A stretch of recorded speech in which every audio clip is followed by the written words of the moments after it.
Hey, good morning. So this is for a geezer. Neutrinos.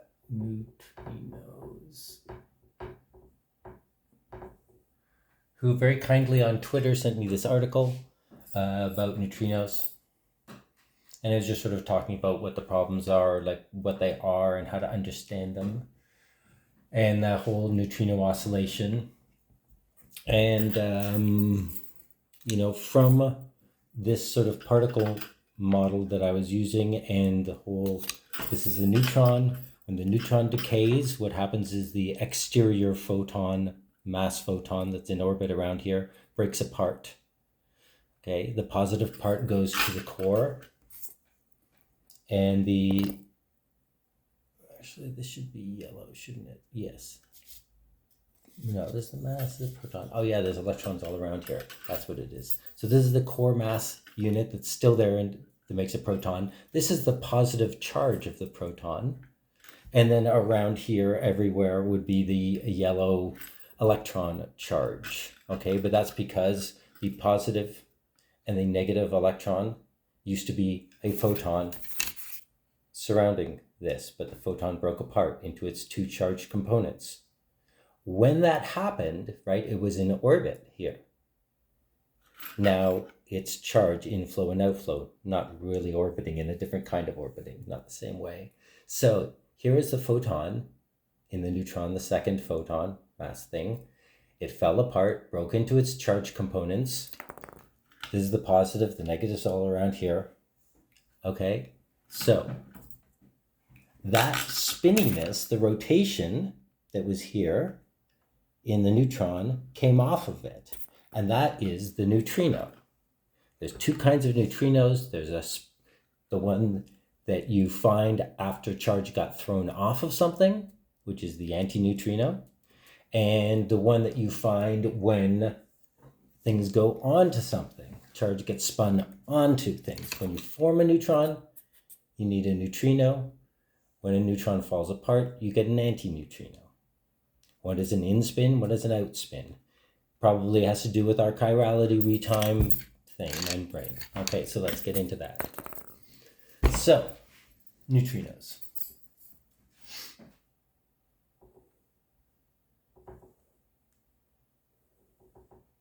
Here's our three EM fields, so to speak, which come innately from the three fractional charges of the quark. Makes that structure essentially. You can look at one of my other videos about things, right? Okay, so neutrinos, I think of them as they're like Bohmian particles, where it's like electrons are outflows.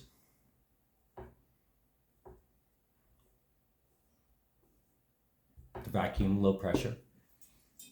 But this is the way of thinking of them as outflows. Positive charge is an inflow because there's a mass here.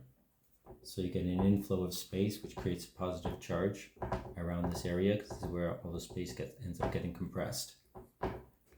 This is my hydrodynamic model. Okay. So the thing is, when you're a neutron, you're a photon in orbit. Three axes. So you're spinning in all dimensions. You're in orbit in all different directions at the same time, because you're a photon and you can sort of do that somehow. It's like a charge oscillation, right? This is the way we describe it. Only this one is tiny. This is over a Planck, which gives this a circumference of 2 pi. Planck. So this is a mass photon. There was a second one, and the second one on a neutron, but unless it's in a gravitational field to help stabilize it, or a high energy condition situation to help stabilize it, it will break apart, and it breaks apart into the positive charge and the negative charge. So the rotation of this spins off, and it's like a swirl in space that doesn't have an inflow or outflow. Because remember, this is there's charge in here someplace. It's like an inflow and an outflow. This is just the spinniness.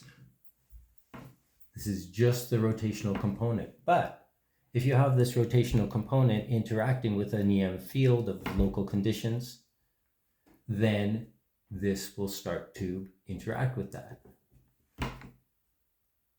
and have a partial mass depending on the intensity of the field. Of course, it's not going to be as intense a field as this. This is a neutron, but the local conditions will interact with this. The fascinating thing about them, and why there's three kinds, there's three flavors, one for each axis.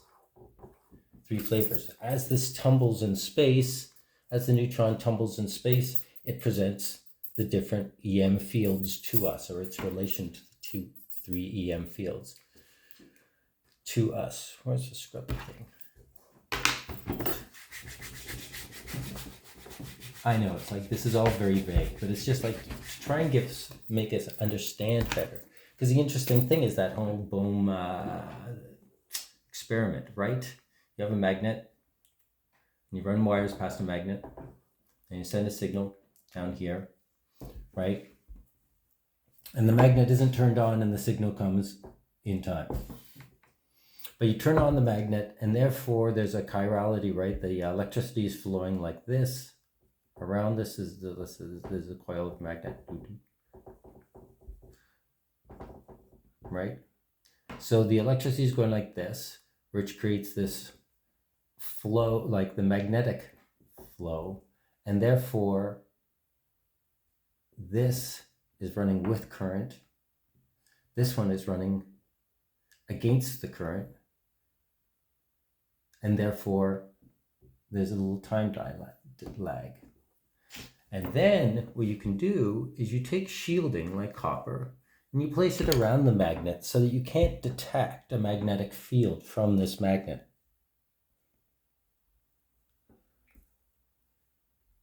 Yet this effect still happens.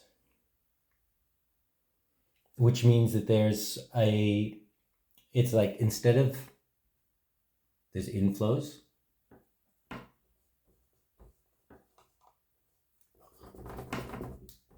and outflows. These are charge. An inflow, which is divergence, is the electron. Outflows, which are convergence, is positive charge. We see it as a positron, proton, because that's where the mass unit is, so it draws in space, is in my model. Take for what you will. And then there's the spin on and spin off. Neutrino and antineutrino, and then basically that's all the particles you need to make everything else.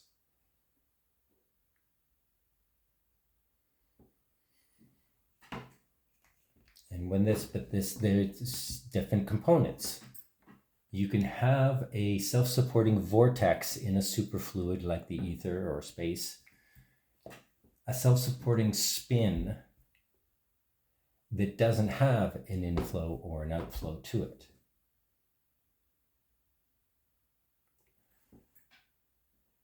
And that's what neutrinos apparently are. Anyways, this is my thoughts on neutrinos. I know it's very vague because, yeah, they're funny. It's like it's a completely different dimension. The spinningness is a different thing than an inflow or an outflow, and you need the combination of them to create like a mass unit photon. A regular photon is just like, I have my thing, it's like an implosion thing. Implosion happens, that laminates all the space around. This lamination expands because wave function, and that's a photon. Once you find a resonant cavity, it gets absorbed. If it's too small, it won't fit. If the cavity is too small, you can't fit the wave, so it can't fit. What can you say? But neutrinos are very interesting. And I think we still don't really understand, but I think, the quantum foam thing where it's like, there's little pockets of inflow, little pockets of outflow somehow. It's like a particle, but it's an inflow part. It exudes inflows and outflows. And then there's the spin particles, the neutrinos. And then everything can be composed of these various things, because all those crazy particles that decay in 10 to the 17 seconds, those are intermediary stages between things. I really don't think that we should be giving them whole particle status, a lot of them. Gluons I like, because basically gluons, I consider gluons a stand-in for the ether, or like for space itself, because the gluon flow is what can help keep a nucleus together, right? It's all these gluons swirling around. It's Bernoulli's principle, only it's like they invented a particle to fill in the gap there. And the W bosons, again, are just like, well, okay, so that's the forces that are going on in this. But what exactly is happening? We need to be able to get some nice fluid dynamic models of the details of this. But thanks, this is too long.